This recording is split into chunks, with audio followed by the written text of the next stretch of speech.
Hello guys, welcome to my another blog. और मैं आज आप लोगों के बीच ला रही हूँ असम के एक प्रेम कथा।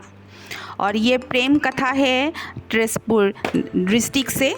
और मैं आज जा रही हूँ तेजपुर डिस्ट्रिक्ट। तेजपुर में देखने वाले बहुत सारी जगह हैं, जैसे कि अग्निगढ़, कोल पार्क, पदुम पुखरी, और वहाँ पर मेंटल हॉस्पिटल भी है। लेकिन मैं आप लोगों के बीच ला रही हूँ प्रेम कथा, इसलिए मैं आ गई हूँ अग्निगढ़। और ये अग्निगढ़ बनाया गया था असुर वंश के राजा बाण ने। और बाण की एक पुत्री थी, उसका नाम था उषा। और उषा के लिए ये गढ़ बनवाया गया था क्योंकि उषा के सपनों में एक राजकुमार आया था और उस राजकुमार से उषा ने प्रेम कर बैठी। तो उसकी एक सहेली थी चित्रलेखा माया विद्या जानती थी। तो माया विद्या के कारण वो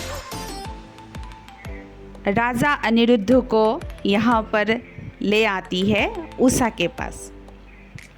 ये जो गढ़ आप लोग देख रहे हैं, गढ़ के चारों ओर आग जलाया जाता था ताकि कोई अंदर ना आ सके, इसलिए शायद इस गढ़ को अग्निगढ़ कहा जाता है। अग्नि जलाने के कारण शायद इस गढ़ को अग्निगढ़ कहा जाता है।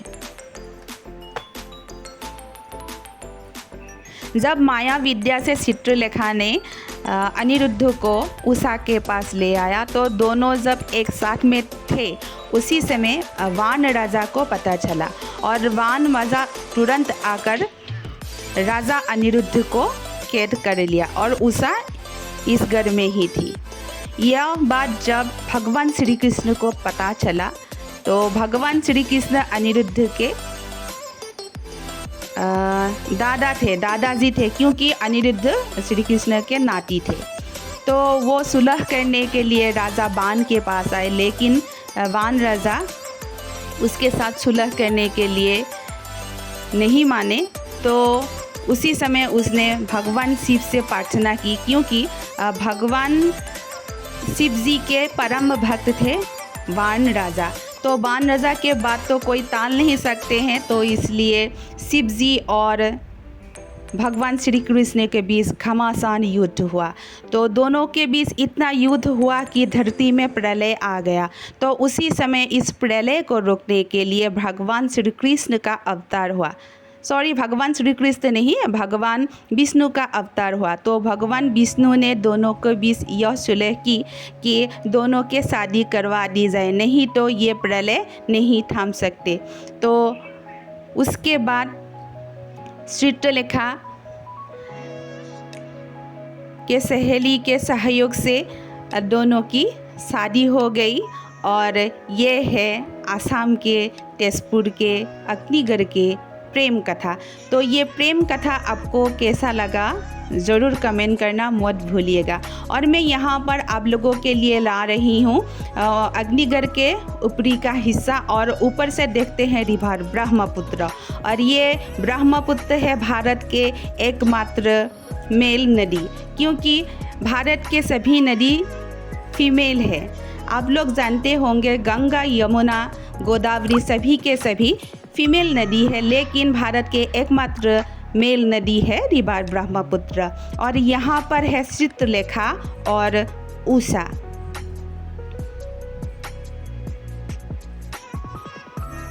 इस गढ़ के सभी दृश्यों को मैं आप लोगों के सामने छोटा छोटा करके एक वीडियो बनाई हूँ, सभी लोग देख लीजिएगा। और यहाँ पर है एक कदम का प्लांट, और इस कदम प्लांट में छोटे छोटे फूल उगते हैं। ये ओरिजिनल कदम पे है। कदम बहुत सारे मिलते हैं, लेकिन ये कदम पे ओरिजिनल है।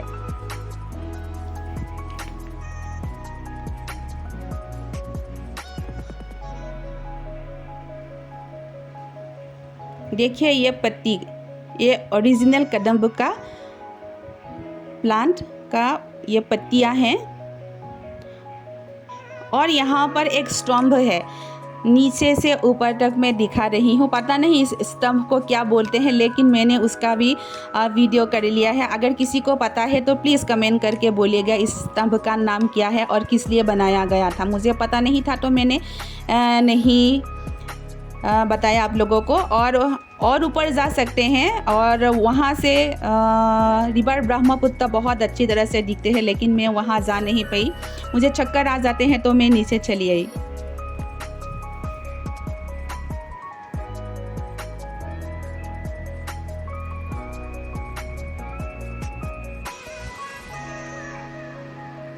और यहाँ पर एक प्लांट है, देखिए ये जो है ग्रास की तरह है, ये जो पत्तियाँ हैं देखिए, ये जो लीफ है बहुत छोटे छोटे हैं ग्रास की तरह, लेकिन उसका जो स्टेम है बहुत बड़ा है, एक पेड़ की तरह।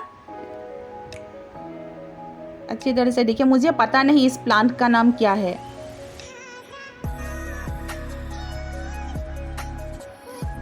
नीचे का हिस्सा बहुत बड़ा है और ऊपरी का हिस्सा ये लीफ की तरह है, छोटा छोटा ग्रास है ना, ग्रास की तरह है, और ऊपर ये फूल भी उगते हैं। पता नहीं इस प्लांट का नाम क्या है, अगर किसी को पता है तो कमेंट कर दीजिएगा।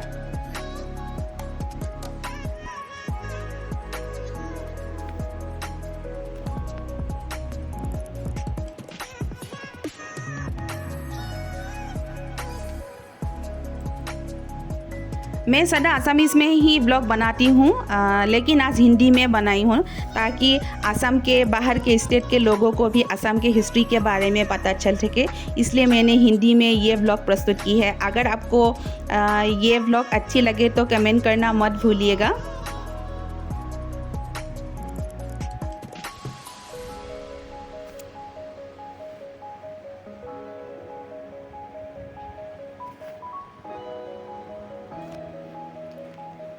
युद्ध का जो दृश्य है मैंने छोटा सा वीडियो करके रखा था आप लोगों के लिए। शिव जी और भगवान श्री कृष्ण के बीच जो लड़ाई हुई थी, ये वाला दृश्य।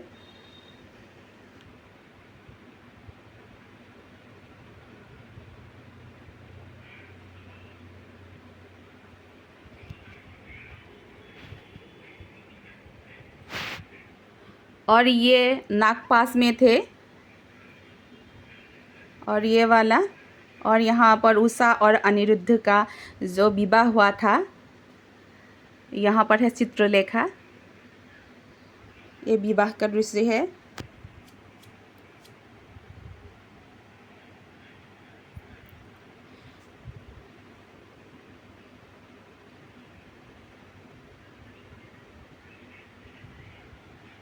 और यहाँ पर है शिव जी का। तो वीडियो फुल वॉच करने के लिए सभी को थैंक यू सो मच। अगर वीडियो अच्छी लगे तो लाइक, कमेंट एंड एक शेयर करना मत भूलिएगा। Thank you so much. आज के लिए अलविदा।